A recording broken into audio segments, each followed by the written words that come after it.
하나님을 사랑한다면이라는 말씀의 제목으로 함께 말씀의 은혜를 나누기 원합니다. 오늘 본문에는 크게 두 가지 이야기를 하고 있습니다. 하나는 이단에 관한 이야기와 또 하나님의 사랑에 대한 이야기를 하고 있습니다. 근데 이 두 가지가 별개의 이야기처럼 보이지만 그러나 또 한 가지 이야기로 또 흘러가고 있습니다. 우리가 먼저 함께 나눠야 될 것은 이단에 대한 부분입니다. 특별히 이 초대교회 가운데 교회를 많이 어렵게 했던 또 이단이 있었습니다. 그것은 바로 영지주의입니다. 영지주의는 쉽게 말해서 영은 선한 것이고 육체는 악한 것이다라고 보는 극단적으로 보는 종파였습니다. 그래서 그들은 이 당시 헬라니즘이 갖고 있었던 이원론적인 생각을 가지고 분별하려 합니다. 하나는 옳고 하나는 그르다. 라는 것으로 세상을 분별했고 그 중에 그들이 붙들었던 것은 지성적, 지적인 것은 선한 것이고 그 외의 것들은 악한 것이라고 봤던 그런 종파였습니다. 근데 이 이단성이 얼마나 위험했는지 교회를 위협으로 빠뜨렸습니다. 그래서 교회의 성도들을 반으로 갈라치기를 했고 교회가 많은 어려움을 겪었던 것이 바로 이 영지주의 이단이었습니다. 그래서 오늘 이야기하고 있는 4장 첫 번째 이야기하고 있는 것은 그들은 그리스도의 육체적인 것을 부정해 왔던 것이었습니다. 그래서 육체라는 것은 악한 것이기 때문에 하나님이 그렇게 나타날 수 없다라는 것을 그들이 말하고 있었던 것이에요. 그래서 그들이 그리스도의 육체를 부인했던 부분에 대해서 오늘 성경은 먼저 이야기하기를 마지막 때에 악한 것 거짓 선지자가 등장할 텐데 그들은 예수 그리스도 즉 예수님에 대한 육체의 것에 대해서 부정하는 자들이다라는 것을 이야기하고 있습니다. 성경은 뭐라고 말하냐면 우리는 그것을 부인하는 것이 아니라 부정할 것이 아니라 예수 그리스도의 육체를 인정하고 받아들여야 된다. 그게 참 진리 안에 있다라고 이야기하고 있습니다. 이것은 정말 중요한 부분입니다. 우리가 그리스도의 육체를 부정하면 오늘 우리의 구원에 대한 문제가 발생합니다. 이 뒤에도 말씀이 나오겠지만 하나님이 독생자 예수를 이 땅에 보내셨을 때 그냥 영의 존재로 보내신 것이 아니라 두 번째 위격이신 예수님이 오늘 우리가 말하고 있는 마리아의 몸에서 영적으로 잉태하셨고 그리고 그가 사람의 몸에서 완전히 나심을 통해서 하나님의 구원을 이루는 그 죄의 문제, 이 구속의 문제를 해결하는 그 과정을 걷습니다. 만약에 예수 그리스도가 사람의 몸을 갖지 않았더라면 우리의 죄의 문제는 사람이 죽음으로 사람의 죄의 문제가 여전히 해결되지 않았을 것입니다. 그래서 오늘 그들이 가지고 있는 거짓 선지자들이 말하고 있는 그리스도의 육체의 부정은 곧 우리의 구원에 대한 부정과 마찬가지였습니다. 오늘 그 부분에 대해 다시 한번 언급하면서 오늘 그리스도의 육체를 인정하고 시인하는 자 그들이 온전히 하나님께 속한 것이다라는 것을 오늘 이야기하고 있습니다. 그런 다음에 오늘 하나님의 사랑에 대해서 이야기하는데 이 맥락에서 오늘 그들이 가지고 있었던 잘못된 생각 그들이 가지고 있었던 잘못된 이 개념에 대해서 오늘 하나님의 사랑이라는 것으로 다시 한번 풀어내고 있습니다. 사랑이라는 것은 우리가 너무나도 잘 알고 있고 어쩌면 기독교의 정신이라고 이야기합니다. 그렇다면 사랑이 무엇일까요? 사람들이 사랑에 대해서 이야기하면 대부분 감정적인 것을 이야기합니다. 마음이 설레는 것, 또 심장이 콩닥콩닥하는 것 이런 것처럼 너무나도 감정적인 것을 이야기합니다. 또는 이 모호한 개념으로 이야기합니다. 그러나 이 관념적인 것이 아닙니다. 사랑은 오늘 성경이 말하고 있는 사랑 그리고 또 하나님이 나타나신 사랑은 너무나도 구체적이었고 실제적이었고 우리의 눈에 보이는 가시적인 것이었다는 것을 잘 말해주고 있습니다. 오늘 9절과 10절을 그것을 말하는데 우리 9절 10절 이야기를 함께 말씀을 읽겠습니다. 시작. 하나님의 사랑이 우리에게 이렇게 나타난 바 되었으니 하나님이 자기의 독생자를 세상에 보내심은 그로 말미암아 우리를 살리려 하심이라. 사랑은 여기 있으니 우리가 하나님을 사랑한 것이 아니요 하나님이 우리를 사랑하사 우리 죄를 속하기 위하여 화목제물로 그 아들을 보내셨습니다. 아멘. 하나님의 사랑은 구체적이다, 실제적이라는 것을 보여줍니다. 감정적인 것이 아니라 오늘 우리에게 실제적으로 나타내신 바 되시고 또 그가 죽으시고 그가 우리의 죄를 담당하시는 것을 하나님의 사랑이었다라고 이야기를 하고 있습니다. 그래서 요한복음 3장 16절에 말하는 것처럼 하나님이 세상을 이처럼 사랑하사 독생자를 주셨으니 이는 그를 믿는 자마다 멸망하지 않고 영생을 얻게 하려 하신다는 그 말씀처럼 하나님의 사랑은 구체적이고 실제적이고 오늘 우리에게 나타난 바 되었다라고 이야기하고 있습니다. 오늘 이 부분이 앞서 말했던 그들이 이단들이 말하고 있는 것과 정말 위배되는 이야기죠. 그들은 그리스도의 육체를 부정했으나 오늘 하나님의 사랑은 그것을 더욱더 인정하고 있다는 겁니다. 독생자가 이 땅에 오셨다는 것, 하나님 제2위격이셨던 성자 하나님이 친히 사람의 몸을 입고 오셨다는 것을 증언하심을 통하여서 그들이 가지고 있는 잘못된 개념을 틀렸다는 것을 말해주는 것뿐 아니라 오늘 하나님의 사랑은 너무너무 구체적이라는 것을 오늘 다시 한번 그들에게 이야기하고 있습니다.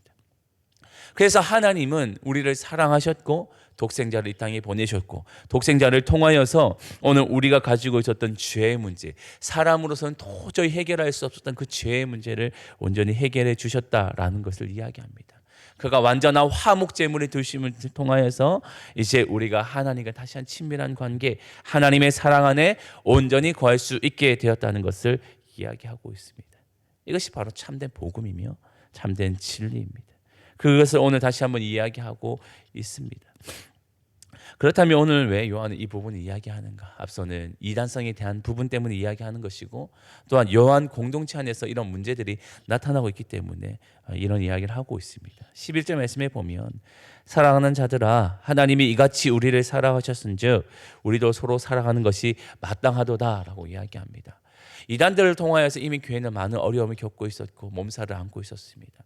사랑하는 것을 잃어버렸습니다. 더 사랑하는 것을 어떻게 하는지 그냥 망각한 채 지금 눈앞에 보여지는 모든 문제들 앞에 서로가 시시비비를 가리고 감정적으로 또 격해져 있고 서로를 배척하는 그런 문제들이 발생하고 있었습니다. 그뿐 아니라 당시에 갖고 있었던 주변 환경 또 로마로 통하여서 기독교가 핍박을 당하고 있는 상황이었습니다. 그러니 성도들 마음에는 여유가 없는 거예요. 사랑할 수 있는 마음도 없고 더 사랑하려고 애를 쓰고 있지 않는 거예요. 그저 나의 신앙과 다른 사람에 대해서 경계하는 것에 너무 마음이 쏟다 보니 정작 우리가 지켜가야 될 그 사랑에 대해서 많이 잊어버리고 있었던 것이죠. 마땅히 사랑해야 되는 것을 잊어버리고 하나님의 그 사랑이 무엇인지를 잊어버린 채 살아가고 있었다는 겁니다. 마치 나는 종교 생활을 하면 괜찮은 것처럼 나의 예배 생활을 하면 괜찮은 것처럼 거기에만 몰두하고 있는 채 한 가지 사랑을 잊어버리고 살아가고 있었다는 것입니다. 이것은 언제나 어느 시대나 나타나고 있는 성도의 딜레마가 아닌가 싶습니다. 성도가 정말 하나님을 사랑한다 하면 예배 생활을 하고 경건의 생활을 하고 기도 생활을 하고 또 말씀의 생활을 하지만 정작 하나님을 향한 마음은 온전히 드리고 있는데 그 사랑이 흘러나와서 마지막에 종착점에 이뤄야 되는 형제 사랑하는 것, 이웃을 사랑하는 그 지점에 도달하지 못하는 부분이 많다는 거예요. 괴리감이죠. 하나님을 진짜 사랑하는 사람은 형제를 사랑해야 되는 것, 내 이웃을 사랑하는 것이 마땅함에도 불구하고 그 사랑에 이르지 못할 때가 많이 있다는 거예요. 하나님만 사랑하면 되는 것처럼 착각할 때가 있는 듯합니다. 그러나 하나님은 우리에게 그렇게 말씀하신 적이 없습니다. 마태복음 22장에 보면 예수님께서 십계명에 대해서 잘 설명하고 있습니다. 십계명의 정신은 무엇이냐? 하나님의 말씀이 무엇이냐라고 했을 때 내 마음을 다하고 목숨을 다하고 뜻을 다하여 주 너의 하나님을 사랑하는 것이 첫 번째 계명이요. 두 번째 계명도 이와 마찬가지로 내 이웃을 내 자신과 같이 사랑하라 하셨으니 이는 이 두 계명이 온 율법과 선지자의 강령이다. 온 성도가 이것을 지켜 행하는 것이 마땅하다라는 이야기를 하고 있습니다. 그러니 결국은 하나님의 사랑은 곧 이웃 사랑으로 내 형제를 사랑하는 것이 마땅하다라는 것을 말하고 있는 것이죠. 근데 우리는 이 한 부분을 놓치고 하나만 붙들며 나는 괜찮다라고 착각할 때가 있는 듯합니다. 저도 이런 삶을 많이 살 때가 있거든요. 주일을 보내면서 말씀을 하루 예배를 드리면서 하나님과의 깊은 관계 속에 살아가는 참 만족하는 삶을 살아갑니다. 그런데 막상 집에 돌아가서는 또 자녀를 대하고 또 가족을 대할 때 또 피곤하다는 이유로 지쳤다는 이유로 화를 낼 때도 있고요. 그냥 받았던 은혜를 온전히 쏟아버리는 그런 경우가 많이 있습니다. 근데 그럴 때마다 드는 생각이 내가 정말 하나님을 사랑하는 것이 맞는가? 하나님을 사랑한다 말하며 예배를 드렸음에도 불구하고 정작 나의 삶 속에 하나님을 사랑하는 그 마음으로 오늘 내 가족과 내 형제를 사랑하지 못하는 저의 모습을 보면서 그런 생각을 할 때가 있습니다. 큰 괴리감을 느끼고 괴로움을 느낄 때가 있습니다. 하나님을 사랑한다는 것은 가장 작은 것부터 내 옆에 있는 형제 자매를 사랑하는 것, 그래서 그 안에서 사랑을 온전히 실천하는 것이라 오늘 성경 우리에게 일러주고 있으며, 그 사랑이 있을 때 비로소 오늘 우리를 향해서 들어오는 많은 공격, 또 많은 그런 우리의 신앙의 위기들을 극복할 수 있다고 이야기해 주고 있습니다. 오늘 그 사랑을 온전히 구체시킨다면, 내 형제를 사랑함을 통해서 하나님의 사랑을 계속적으로 바라볼 수 있다면, 오늘 우리를 통해서 다가오는 하나님에 대한 잘못된 생각들이 어떻게 우리 침투할 수 있겠냐는 거예요. 하나님을 진짜 사랑하고 그 사랑하는 마음으로 삶으로 온전히 살아내고 있는 그 가운데는 어떠한 것도 우리를 공격할 수가 없다는 겁니다. 오늘 이단성이 말하고 있는, 이단들이 주장하고 있는 그런 그릇된 생각들도 오늘 하나님의 사랑 앞에 온전히 세워져 있다면 결코 무너질 수 없다라는 것을 오늘 우리에게 이야기해 주고 있습니다. 결국 사랑이라는 것은 머리로 갖고 있는 것이 아니라 오늘 우리의 삶으로 증명해내야 된다는 것을 오늘 성경은 다시 한번 일컬어주고 있으며, 그것을 통해 살아가는 삶 가운데서 진정으로 하나님을 사랑할 수 있다는 것을 오늘 우리에게 보여주고 있습니다. 그래서 오늘 한날 가운데 정말 하나님 앞에 우리의 사랑을 증명해내었으면 좋겠습니다. 내 옆에 있는 가족들, 내가 만나는 수많은 사람들 가운데 하나님을 사랑하는 것이 무엇인지를 잘 증명해 드러낼 수 있었으면 좋겠고, 혹 여전히 내 마음 가운데 정리되지 않은 그런 관계들이 있다면 오늘 기도하는 가운데 그 마음들을 잘 정리하여서 진짜 하나님을 사랑하는 것, 그리고 이웃을 사랑하는 것, 형제를 사랑하는 것, 그것을 통하여서 하나님 앞에 다시 한번 내 마음을 드릴 수 있는, 그래서 오늘 삶을 드릴 수 있는 하나님을 사랑하는 성도의 삶을 살아낼 수 있는 우리 모두가 될 수 있기를 주님의 이름으로 축원합니다. 아멘. 기도하겠습니다.